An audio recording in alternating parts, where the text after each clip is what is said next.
Well, thank you for coming back. And one of the reasons we're coming back on this time, and I want to get into something and ask you to share in just a moment what your insights were from last week for a couple of reasons. One, you need to practice things over and over and over. And I want to show you why this is true. I want you to, now some of you have already got it. Put your arms together like this, like you're really resting. You sit back and you kind of rest on your haunches. Now look down and see which arm is under and which arm is over. Now I'm right-handed, so my right hand is up and my left hand is down. Now look, you got that? Can you handle this exercise? Now this is tough one. Now take it apart, put it back the opposite way. Now come on, put it. Some of you can't do it, right? You're missing, right? My charismatic friends say it just don't witness to my spirit. Right? It doesn't feel right, does it? Now what we're doing is, in our work and our ministry, we're working with people who've their whole lives have developed habits like this. And that's where they're comfortable, their comfort zone. And then they meet somebody like you and me, and we come in and we say, change it, do the opposite, and they're sitting there like, what in the world are you talking about?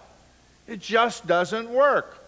I'm going to give you another example. I want you to write me a check right now and just sign it on your paper. And just imagine you're writing me a check for $1 million because you really respect me and care for me and you know my ministry around the world. You want to bless me. Just write me a check. Just sign your name like you'd sign a check. Come on, George. Write that check for $1 million for me. Right. I'll write it too.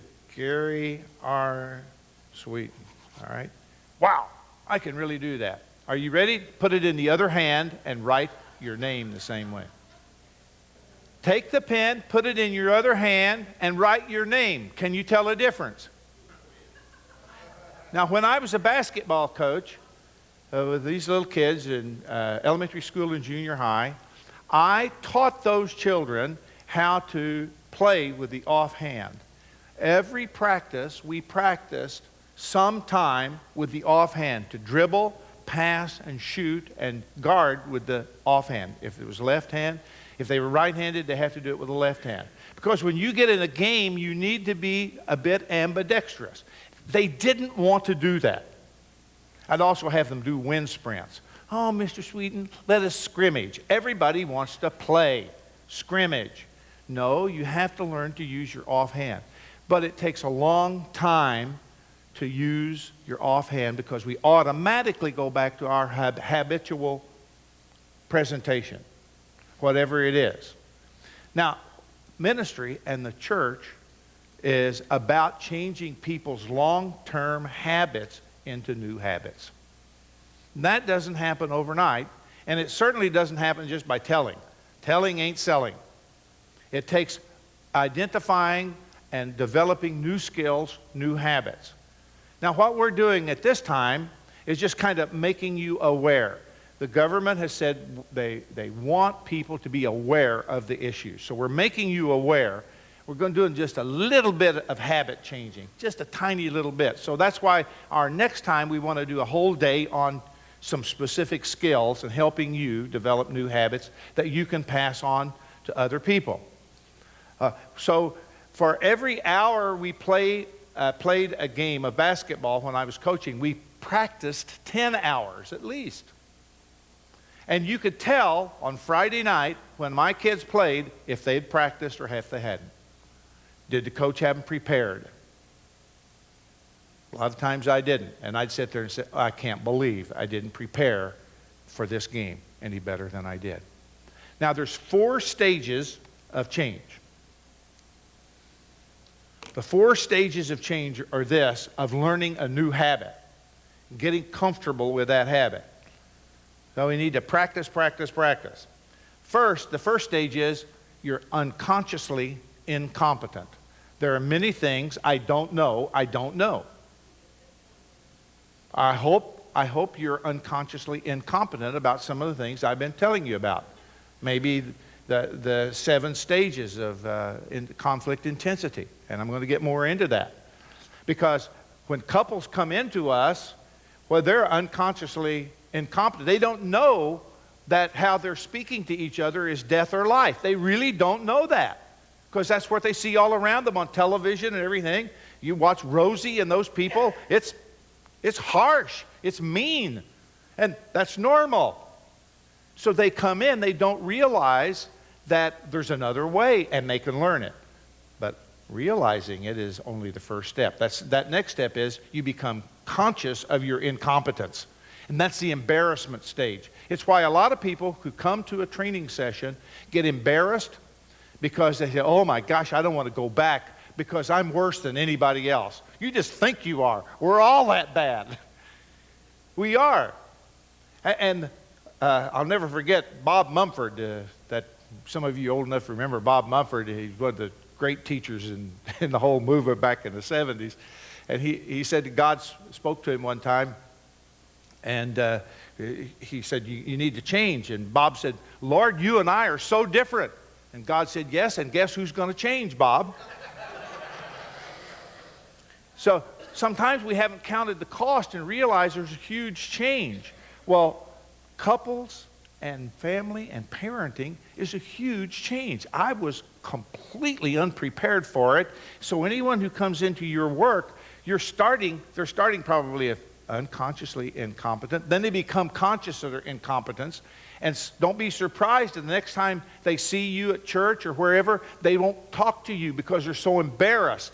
They think you're looking into them. One time a person said to me, Dr. Sweeten, you're a psychologist. You can look into my soul. Well, I can't. That's a myth. But she thought that I could see all of her weaknesses, so she didn't want to get any more training. She got stuck in her conscious incompetence and became embarrassed and ashamed.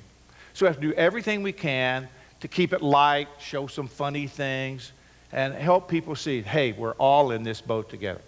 The third stage is this. We become conscious of our competence. We become consciously competent. So you learn a new skill. Years ago, 10, 12 years ago, my wife got me coaching for golf. I'm 57 years old. And let me tell you, you go to get coaching for golf and training, and you see how much you don't know, number one, and then you start learning a few things. And after a while, you get up there to hit, and you say, now, what am I supposed to do? Take the ball and go do all these things. You try to be consciously competent. But you know you don't play very good golf if you're consciously competent. Mike and I play a lot of golf together. And he's always telling me how incompetent I still am.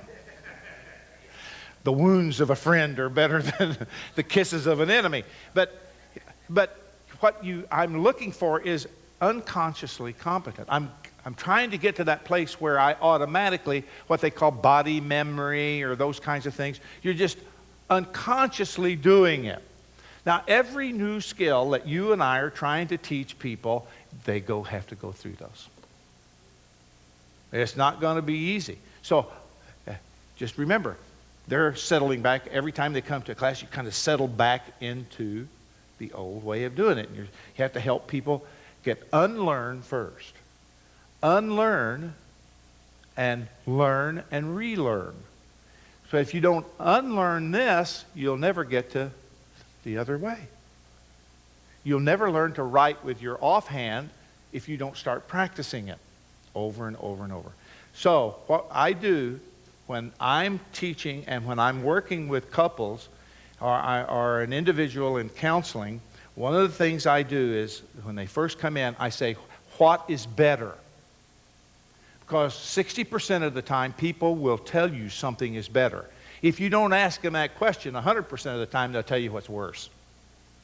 And therefore, they never learn from the good. They're always focusing on the bad and thinking about the bad. Just a little trick. In bringing change and influence, go back to those statistics. And nobody brought this up, so I'm going to bring it up. That in bringing change, the expert is only worth about 15%. Remember that. As much knowledge as I have, my input's only worth about 15%. But the caring that I show is worth twice that much. And the hope that a person has that change is possible is worth 15%. But their motivation and support systems are worth 40%. So what you're doing in terms of setting up good relationships, developing support systems in your church is worth so much more than expertise. Remember, selling ain't telling. Now, when I teach that to lay people, most of them are, boy, gee, that's good to hear. When I teach my professional classes, they're kind of discouraged. We've spent so much money to learn this stuff.